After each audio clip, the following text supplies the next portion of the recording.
You have been told that love means sacrifice, but that is a lie that will leave you empty. Every time you dim your light for others, you destroy the foundation of your own life. Today, you will learn the self-sovereignty audit, a system to reclaim your agency so you can build connections that are actually unshakable. We've all been sold this romanticized version of heroism that requires us to lose ourselves. But there is nothing noble about giving up the essence of who you are. When you trade your dreams for someone else's stability, you aren't building a home, you're building a cage. Real love demands to whole people, not to halves trying to survive on scraps of attention. If you don't know your own fullness, how can anyone else adore it? It starts with the quiet, terrifying decision to declare your happiness non-negotiable. You have to be the architect of your own sanctuary before you can ever invite someone else inside without the fear of suffocating. So, let's start with the biggest lie we're taught about relationships, the empty vessel myth. We're told that to be a good partner, friend, or parent, we must pour everything we have into others. But you can't pour from an empty cup. Trying to sustain others when you yourself are running on fumes doesn't make you a hero, it makes you a martyr, on a fast track to burnout. Think of yourself as a well. If you keep giving water away without allowing rain to refill you, eventually, the well runs dry. Not only can you no longer help anyone else, but the well itself starts to crack and crumble. Your needs your rest, your joy, your passions are the rain. Neglecting them isn't selfless, it's self-destructive. This constant self-neglect leads directly to something I call the resentment root. It's that subtle, creeping bitterness that grows every time you say yes to someone else when your soul is screaming no.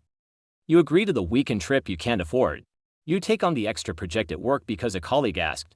You silence your own opinion to keep the peace. Each of these moments feels small, but they are deposits into an account of resentment that builds with toxic interest. Over time, that resentment poisons the very relationships you are trying to preserve. You start to see the people you love not as partners, but as burdens who are draining your life force. But the truth is, they aren't the thieves of your joy. You're the one handing it over. Let's do a quick pattern interrupt. Think of your energy as a garden.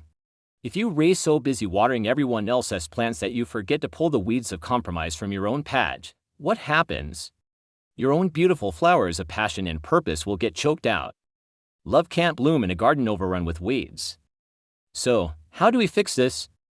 It starts by redefining a very loaded word, selfishness. We need to understand the difference between sovereignty and selfishness. Selfishness is taking from others without regard for their well-being. It's a zero-sum game where your win requires their loss. Sovereignty, on the other hand, is about owning your own kingdom, your time, your energy, your emotional peace. It's about recognizing that you are responsible for your own happiness, and that prioritizing it is not an attack on anyone else. It's a prerequisite for healthy connection. When you are sovereign, you can give freely and generously from a place of abundance, not obligation. You set boundaries not to push people away, but to protect the sacred space where you can recharge, so you have more to offer when you choose to. This brings us to a powerful concept, the mirror principle. The relationships you have in your life are a direct reflection of the relationship you have with yourself. If you constantly attract people who take without giving, it's often because you don't believe you are worthy of receiving. If you find yourself in relationships where you feel unseen or unheard, it's a mirror showing you the parts of yourself that you have been ignoring. When you start treating yourself with respect, setting firm boundaries, and investing in your own growth, you will notice a shift.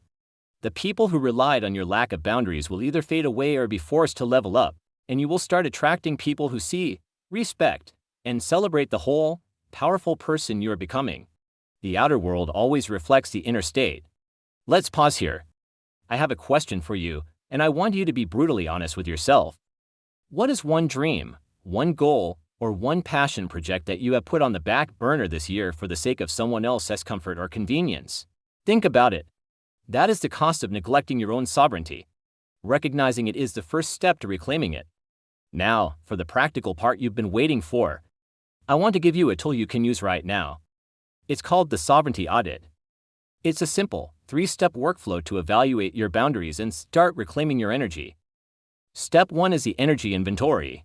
For the next 3 days, at the end of each day, write down the top 3 interactions or activities that drained your energy and the top 3 that filled you up. Don't judge, just observe.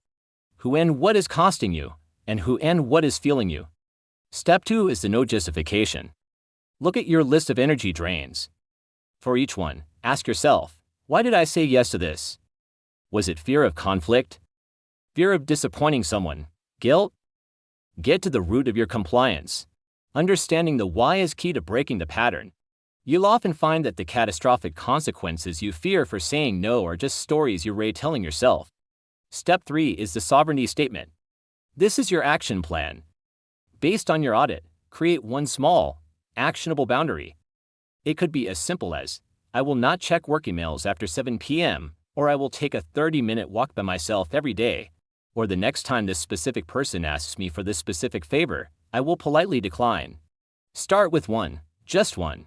Master it, feel the power of reclaiming that small piece of your life, and then you can build from there.